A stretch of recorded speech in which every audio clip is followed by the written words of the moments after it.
Sejam muito bem-vindos. Estamos hoje convosco para dar continuação à nossa rúbrica sobre os símbolos náuticos.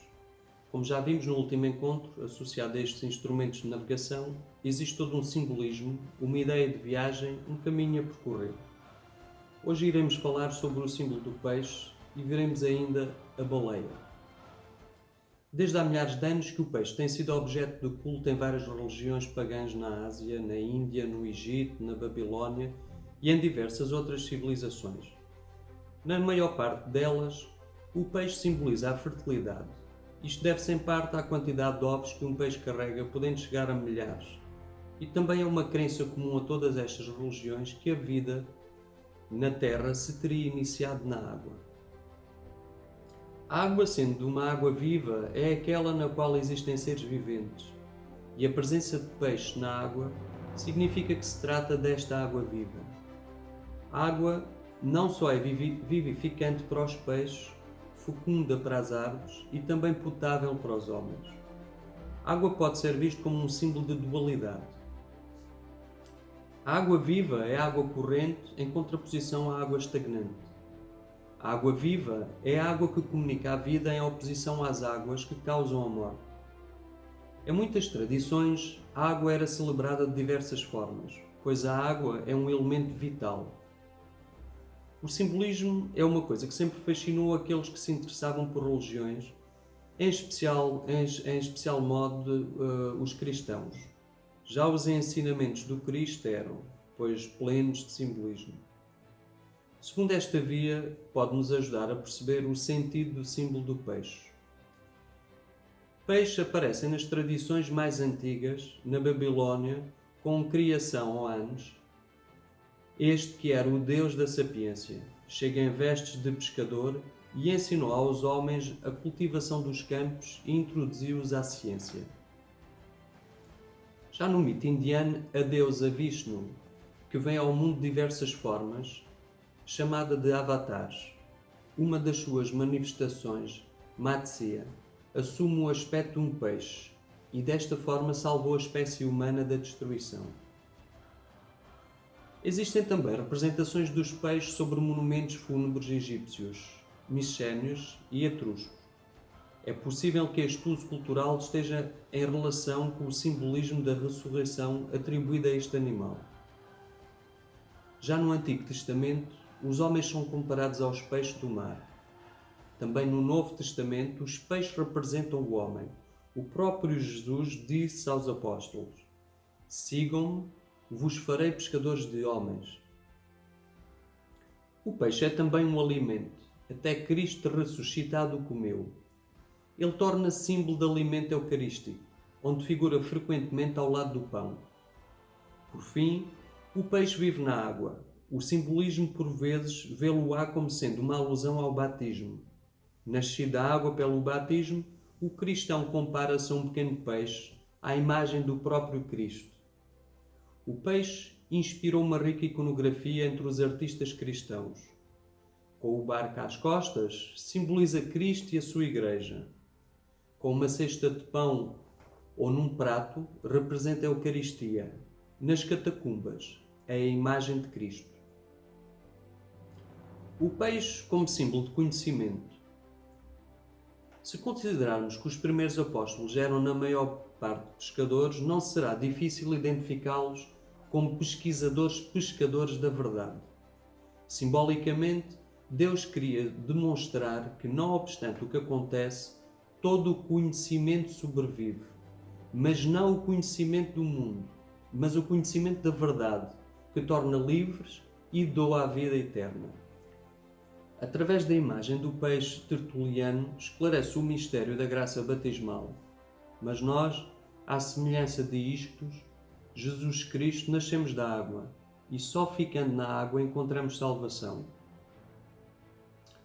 O significado cristão do peixe está radicado no antiquíssimo simbolismo do peixe como portador de salvação. Sabemos que na simbólica cristã antiga, o peixe representa o cristão. Esta interpretação, segundo os primeiros padres da Igreja, é devido ao facto de que a palavra grega ischtos, igual a peixe, foi tomada pelos cristãos como um ideograma em que cada uma das 5 letras gregas era vista como a inicial de outras tantas palavras que se traduziam por Jesus Cristo, Filho de Deus, Salvador. Daí as numerosas representações simbólicas dos peixes nos antigos monumentos cristãos. O peixe foi também utilizado como código para os cristãos na época da perseguição aos cristãos, pois precisavam identificar-se sem levantar suspeita. Era uma comunicação secreta entre os seguidores do cristianismo naquela altura.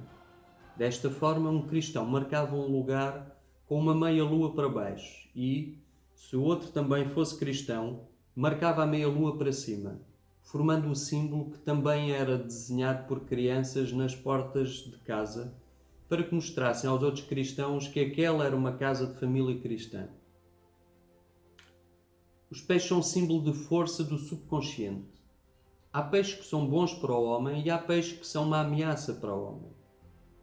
As águas podem ser agitadas, que significa desordem, ou águas calmas, que significam a paz e a ordem. Podem ser águas de superfície, que é límpida, ou água das profundezas. Falamos sobre o simbolismo do peixe com muitos símbolos. Ele é uma imagem que nos remete a múltiplos significados, dependendo do contexto em que é empregado. Ou seja, o mesmo símbolo pode ser remetido para significar um aspecto positivo ou um aspecto negativo da coisa simbolizada. Houve uma época em que a cartografia se destacou pela representação de regiões misteriosas e pelos seus possíveis perigos, fazendo uso frequente de figuras sobrenaturais. Monstros marinhos eram comuns em mapas antigos e principalmente na Idade Média. Navegar nos séculos XV e XVI era uma tarefa bastante arriscada. Talvez seja difícil ter noção do que isto queria dizer, sobretudo quando se tratava de mares desconhecidos. O medo gerado pela falta de conhecimento e pela imaginação era algo muito comum e muitos acreditavam que o mar pudesse ser habitado pelas mais variadas formas de monstros. Existiam superstições, lendas, preconceitos. Não há assim tantos anos que se pensava, por exemplo, que a Terra era plana. Dizia-se que abaixo do Equador não havia possibilidade de vida para o ser humano. Por isso, e mais para sul, equivalia ir de encontro à morte. Existe uma lenda portuguesa contada na belíssima obra Os Lusíadas, de Luís Camões, que fala de um gigante adamastor. Este gigante que aterrorizava os marinheiros exploradores. Um monstruoso e mau gigante dos mares, criado durante a guerra entre Cronos e Zeus para dar assalto ao Olimpo, que lutou contra Neptuno para conquistar os mares. Infelizmente para ele, apaixonara-se pela mais bela entre as ninfas, Téti, que não queria saber de namorar com um monstro gigantesco. Montaram-lhe então uma armadilha, uma espécie de primeiro encontro falhado. Ele envergonhou-se tanto que abandonou a guerra e vagou por toda a parte. Resumindo, a batalha foi perdida pelos gigantes e ele foi petrificado. Na lenda, entre monstro de pedra, infestava a ponta extrema a sul da África, ou seja, a Península do Cabo. Este ponto foi chamado Cabo das Tormentas pelos exploradores que nunca foram capazes de superá-lo. A história conta que os navegadores portugueses foram os primeiros a dobrá-lo, depois de ter lutado contra o Adamastor por dias e dias, com terríveis tormentas e tempestades, e chamaram esta zona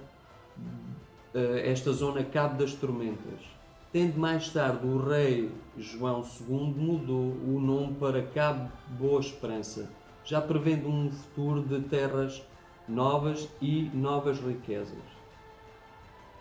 Adamastor era considerado como uma porta em direção ao desconhecido, terrível e assustador desconhecido. Existem sobre ele muitas histórias de terror e morte, monstros, navios fantasmas como o holandês voador, etc. Voltando agora ao peixe, como mencionamos em cima, ele é uma imagem que nos remete a múltiplos significados. O mesmo símbolo pode ser remetido para significar um aspecto positivo ou um aspecto negativo. No caso do peixe, isto verifica-se nas representações de Leviatã. Ele é um peixe feroz citado no Antigo Testamento, um monstro aquático. Geralmente é descrito como tendo grandes proporções. É bastante comum no imaginário dos navegantes europeus da Idade Média.